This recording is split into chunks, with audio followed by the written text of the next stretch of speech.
கன்னிராசிக்காரர்களுக்கெல்லாம் இந்த டிசம்பர் மாத பலன்கள் எப்படி இருக்க போகிறது என்பதை பார்க்கிறோம். ஜூலை மாதம் வந்தால் ஜோடி சேரும் வயசு, அந்த மாதிரி இந்த டிசம்பர் மாதம் வந்தால் சென்னை இல்லாத நிலத்துல முழுகிரும் சார். நிஜமா சென்னை கடல்ல முழுகிறோம், நிலம்லாம் உள்ளே போயிடும். வருஷம் ஆனால் போதும், அது என்னமோ ஒரு டீமே வந்துடுது. நானும் வருஷமாக சொல்லுவேன், அதெல்லாம் ஒன்றும் முழுகாதுங்க, ஒன்றும் முழுகாதுங்கன்னு. அப்பயும் முழுகிறோம்னு முட்டு கொடுத்துட்டே இருப்பாங்க. அது எனக்கு தொடர்ந்து என் பதிவுகளை பார்க்குறவங்களுக்கு நான் சிரிப்பேன். ஸோ அப்போ 3ஆம் இடத்துல இத்தனை பேர் இருக்கும் பொழுது சகோதரர்களுடன் சேர்ந்து ஒரு சந்தோஷமான ஒரு நிகழ்ச்சிகள்லாம் ஏற்படக்கூடிய உறவுகள் எல்லாம் கிடைக்கும். 3ஆவது இடத்துல அந்த 4 கிரகங்கள் இருக்கும் பொழுது நினைக்க ஆரம்பிக்கிறீங்க. கன்னிராசிக்காரர்கள் வாழ்க்கையில் இனிமே பார், ஃபுட்பால் பார்த்துருக்கியா, இனிமே பார் அப்படிங்கிற மாதிரி. நண்பர்களே, 10ஆம் இடத்தில் இருக்கக்கூடிய குரு, 10லே குரு வந்தால் பதவி பறிபோகும். 12 கூடியவன் 3இல் மறைந்த விபரீத ராஜயோகம் பெற்ற அரசியல் இருக்கிறவங்களுக்குலாம் ஒரு திருப்பு முனை ஏற்படுவதற்கு, பொது வாழ்க்கையில் இருக்கிறவங்களுக்குலாம் ஒரு திருப்பு முனை ஏற்படுவதற்கு வாய்ப்பு. 8 கூடியவன் ஆட்சி பெறுகிறான் என்பதால் என்ன ஆகுது, முழுக்க என்ன லேண்ட் வாங்குகிற யோகம், பெரும்புகழ் வருகின்ற யோகம் போன்றவையெல்லாம் இருக்குது. கன்னிராசிக்காரர்கள் எல்லாம் புதிய மாற்றத்தை எதிர்நோக்கி இருக்க போகிறீர்கள். ஒரு விஷயம் என்னென்னா, வேலையில் ஜாக்கிரதை, கவனமாக இருக்கு.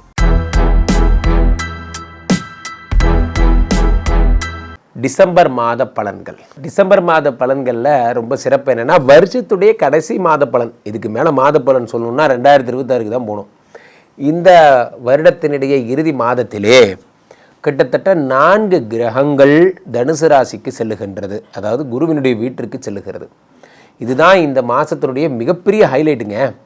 இந்த மாதம் 4 ராசி அப்போ போகுது. அப்போது இவர்கள் தரும் நற்பலன்கள் எல்லாம் என்ன? இந்த டிசம்பர் மாதம் உங்கள் வாழ்வில் என்ன வருமான வளங்களை தரப்போகிறது, நலங்களை தரப்போகிறது, யார் யாருக்கெல்லாம் குபேர சம்பத்துகளும் யோகங்களும் வருகிறது, யாரெல்லாம் கல்யாணம் பண்ணிக்க போகிறீங்க, யாருக்கெல்லாம் குழந்தை பிறக்க போகுது, வெளிநாடு போக போகிறீங்க அப்படிங்கிறத நாம் ராசி ரீதியாக பார்த்து விடலாம். கன்னிராசிக்காரர்களுக்கெல்லாம் இந்த டிசம்பர் மாத பலன்கள் எப்படி இருக்க போகிறது என்பதை பார்க்கிறோம். அவ்வகையில் டிசம்பர் மாதம் என்றால் ஜூலை மாதம் வந்தால் ஜோடி சேரும் வயசு, அந்த மாதிரி இந்த டிசம்பர் மாதம் வந்தால் சென்னை இல்லாத நிலத்துல முழுகிரும் சார். நிஜமாக சென்னை கடலில் முழுகிறோம், நிலம்லாம் உள்ளே போயிடும். வருஷம் ஆனால் போதும், அது என்னமோ ஒரு டீமே வந்துடுது. நானும் வருஷமாக சொல்லுவேன், அதெல்லாம் ஒன்றும் முழுகாதுங்க, ஒன்றும் முழுகாதுங்கன்னு. அப்பயும் முழுகிறோம்னு முட்டு கொடுத்துட்டே இருப்பாங்க. அது எனக்கு தொடர்ந்து என் பதிவுகளை பார்க்குறவங்களுக்கு நான் சிரிப்பேன். என்னங்க இதெல்லாம் போய் சொல்லிகிட்டு இருக்கீங்க, என்ன ஆக்சிடெண்ட் நடந்தாலும் நம்ம ஒரு ஆக்சிடெண்ட் ஆச்சு நான் சந்தோஷப்படுறது ஏங்க, என்ன தப்பு இல்லையா? மனிதர்கள் நேசிக்க வேண்டாமா?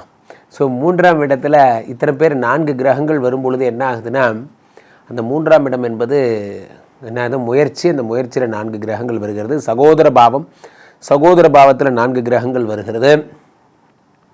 அப்போ சகோதரர்கள்ட்ட நற்பெயர்கள், நல்ல விஷயங்கள்லாம் கிடைக்கும். நீங்களும் உங்கள் அண்ணா தம்பியோடு சேர்ந்து ஜாலியாக வெளியே சுற்றி. ஒரு காலத்தில் நண்பர்களே, நம்ம தைப்பூச காலங்களில் ஊர் சைடெல்லாம் பார்த்திங்கன்னா தெரியும் உங்களுக்கு, தைப்பூசம்னா எப்படி இருக்கும்னு. தைப்பூசத்தில் அண்ணா தம்பி எல்லாருமா சேர்ந்து அந்த நிலாச்சோறு சாப்பிடுவாங்க.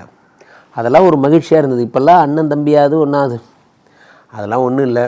மாடன் பெருகி வரும் அடுக்குமாடிக்காரர்கள் வாசலை இழந்தது போலவே தங்கள் சகோதரர்களையும் இழந்து விட்டார்கள். ஸோ அப்போ 3ஆம் இடத்துல இத்தனை பேர் இருக்கும் பொழுது சகோதரர்களுடன் சேர்ந்து ஒரு சந்தோஷமான ஒரு நிகழ்ச்சிகள்லாம் ஏற்படக்கூடிய உறவுகள் எல்லாம் கிடைக்கும். அடுத்த முக்கியமான விஷயமே என்ன அப்படின்னா, அந்த சகோதர பாவத்தில் 3ஆம் இடம் முயற்சி.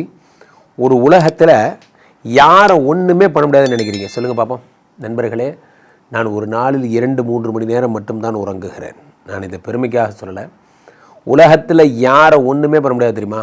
எவன் ஒருவன் முயற்சியை தன் தாரக மந்திரமாக வைத்திருக்கிறானோ அவனை இந்த உலகத்தில் எந்த சக்தியாலும் ஒன்றும் பண்ண முடியாது.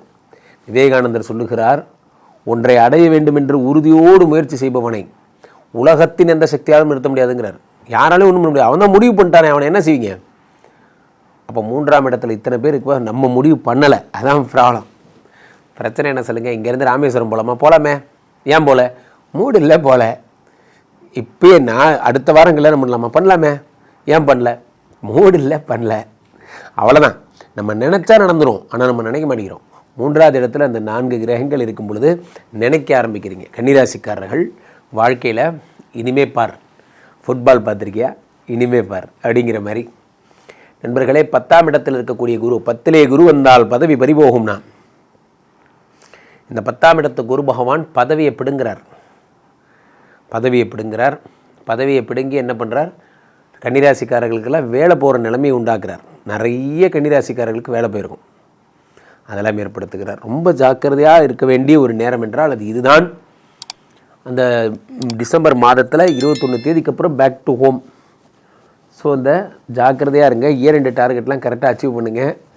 12 கூடியவன் 3இல் மறைந்த விபரீத ராஜயோகம் பெற்ற அரசியல் இருக்கிறவங்களுக்குலாம் ஒரு திருப்பு முனை ஏற்படுவதற்கு, பொது வாழ்க்கையில் இருக்கிறவங்களுக்குலாம் ஒரு திருப்பு முனை ஏற்படுவதற்கு வாய்ப்புகள், கலைஞர்களுக்கெல்லாம் புதிய வாழ்வை வருவதற்கான வாய்ப்புகள் போன்றவை ஏற்படும். 1-10 கூடிய புத பகவான் 3இல் மறைவதாலும் 2-9 கூடிய சுக்கிர பகவான் 3இல் மறைவதாலும் தனாதிபதி மறைவதால் என்ன ஏற்படுகிறதுனா ரொம்ப ஜாக்கிரதையாக இருக்கணும். இந்த 3ஆம் இடம் என்பது சாதாரண இடமல்ல, இது ஒரு மறைவு ஸ்தானம். இதில் இத்தனை பேர் மறையக்கூடாது என்பதால் you need to be most concentrate on சூரியன் ப்ளஸ் சுக்கரன் ப்ளஸ் புதன் செவ்வாய் எல்லா காம்பினேஷன்லேயும். அதே மாதிரி செவ்வாய் 3-8 கூடையவன் ஆட்சி பெறுகிறான் என்பதால் என்ன ஆகுது, முழுக்க என்ன லேண்டு வாங்குகிற யோகம், பெரும்புகழ் வருகின்ற யோகம் போன்றவையெல்லாம் ஏற்படுகிறது. 1-10 கூடிய புத பகவான் இருக்கும் பொழுது 10ஆம் இடத்து புத பகவான் தருகின்ற பலனாக வியாபார விருத்தி, தொழிலில் ஒரு நல்ல விஷயம், எதையும் நீங்கள் கூர்ந்து நோக்குகின்ற தன்மை, அதெல்லாம் ஏற்படுகிறது. 10 குடையவன் 3இல் மறையும் பொழுது அதில் யார் இருக்கான்னு பார்க்கணும். சூரியன் ராஜயோகம் பெற்றதால் ரொம்ப பிரபலமாக வரீங்க. ஒர்க்லோடு அதிகமாகும். ஒரு ஸ்தாபனம் மிக பிரம்மாண்ட உயரத்தை அடையும் பொழுது ஒர்க்லோடு வர்றது சகஜம்தான். இன்றைய ஸ்ரீமடத்தை போலவே இது மிக பிரம்மாண்ட உயரத்தை அடையும் போதெல்லாம் ஒரு விஷயம் என்ன அப்படின்னா, அது நிர்வாகம் பண்ணுறது யார்? நமக்கு என்ன 1000 கரங்களாக இருக்குது, எப்படி இதை நிர்வாகம் பண்ணுறது? அந்த மாதிரியான டென்ஷன். கம்பெனி தன்னுடைய என்ன சொல்கிறது உருவத்தை வளர்த்தும் பொழுது நாமும் நம்மளோட டீமை பெருசு பண்ணணும். அந்த மாதிரி கன்னிராசிக்காரர்களெல்லாம் புதிய மாற்றத்தை எதிர்நோக்கி இருக்க போகிறீர்கள். ஒரு விஷயம் என்னென்னா, வேலையில் ஜாக்கிரதை, கவனமாக இருக்குது. பொதுவாகவே நண்பர்களே, இந்த 4 கிரகங்கள் டிசம்பர் மாதத்திலே செல்வது என்பது என்ன மாதிரியான பலன்களை தரும் என்றால், குருவினுடைய வீட்டிற்கு சென்ற எதற்கும் தோஷமில்லை என்பது வேதசாஸ்திரம். என்றைக்குமே யாருக்கு ஒரு கேடு வராதுன்னா, குரு கூடயே இருக்கிறவங்களுக்கு எந்த கேடும் வராது. ஏன்னா குருவினுடைய ராசியிலே இந்த 4 கிரகங்களும் இருக்கும் பொழுது அதுக்கு சர்வதோஷ நிர்தோஷோஸ்துன்னு பேர். அப்போ டிசம்பர் மாதத்தில் நடக்கின்ற மிகப்பெரிய விஷயமே என்னென்னா, இந்த குரு கடகத்தில் இருக்கார். 21 தேதி வாக்கில் மிதுனத்துக்கு போகிறார். அது வரைக்கும் கடகத்தில் தான் இருக்கார். கடகத்தில் இருக்கிற குரு 5ஆம் பார்வையா 7ஆம் பார்வையா அந்த மாதிரிலாம் நம்ம சொல்கிறோம். 5ஆம் பார்வையா செவ்வாய் தான் ரொம்ப நேரம் பார்க்குறாரு. செவ்வாய் ரொம்ப நேரம் பார்க்கறது குரு மங்கள யோகம் என்று அழைக்கப்படுகிறது. வருடத்தினுடைய இறுதி லாஸ்ட் 9 டேஸ் இருக்குது பார்த்தீங்களா, லாஸ்ட் 9 ஒர்க்கிங் டேஸ். அப்போ இந்த 21ஆம் தேதிக்கு அப்புறம் குரு மிதுனத்துக்கு போயிட்டார்னா, மிதுனத்தில் இருந்த குரு பகவான் நேராக தனுசை பார்க்குறார். தனுசில் யாரெல்லாம் இருக்காங்கன்னா 4 கிரகங்கள் இருக்காங்க. அந்த 4 கிரகங்களையும் குரு பகவான் பார்க்குறார். அந்த 4 பேரையும் உய்விக்கிறார், அதாவது டெவலப் பண்ணுறார். அந்த 4 கிரகங்கள் யார்? 3 கூடிய ஃபார் எக்ஸாம்பிள் குருவினுடைய பார்வையில் 7ஆம் இடத்தில் இருப்பது காலபுருஷனுக்கு 5ஆம் இடத்தில் இருக்கக்கூடிய சூரியனும், அதே மாதிரி சுக்கிரனும், செவ்வாயும், புதனும், இவர்கள் அத்தனை பேரையும் பார்த்துறாரு. 4 கிரகங்களை குரு பகவான் பார்ப்பதால் ஏற்படக்கூடிய நன்மைகள் என்ன அப்படின்னா, ஒரு கேரம் போர்டு ஸ்ட்ரைக்கரை பார்த்தீங்கன்னா, இப்படி காயின் அடிச்சிங்கன்னா அந்த 4 காயினும் தனித்தனியாக பேக்கெட்டில் விடும். அந்த மாதிரி ஒரு ஸ்ட்ரைக்கர் அடிக்கிற மாதிரி தான் குரு பகவான் ஒரே சிங்கிள் ஸ்ட்ரைக்கருங்க. 4 காயின் யார்? 4 கிரகங்கள் 4 பக்கம் போயிடுச்சு. மிக பிரம்மாண்டமான விஷயங்கள் எல்லாம் உருவாக போகிறது. வாழ்க்கை அடுத்த படிநிலைக்கு செல்ல போகிறது. உலகிலேயே மிக அற்புதமான விஷயமெல்லாம் என்ன என்றால், இந்த குரு பகவானுடைய பொன்னான பார்வை மட்டுமே. அது மட்டும்தான் உலகத்தில் நம்மை ஊவிக்கும் சக்திங்கிறான். இந்த வருடத்தினுடைய இறுதியிலாவது இந்த சனி பகவான் வக்கரம் பெற்றவர், வக்கர நிவர்த்தி அடைந்து நவம்பர் 28க்கு அப்புறமே ஆயிடுறார். டிசம்பர் மாதம் முழுவதும் சனி தன் முழு வீச்சில் பயணிக்கிறார். சனி தன் முழு வீச்சில் பயணிக்கும் பொழுது வெகுஜன தொடர்பையும் வெகுஜன பிரபல்யத்தையும் உருவாக்குகிறார். எங்கே பார்த்தாலும் ரீச், எங்கே பார்த்தாலும் நீங்கள் தான் அப்படின்னு ஆகிறார்.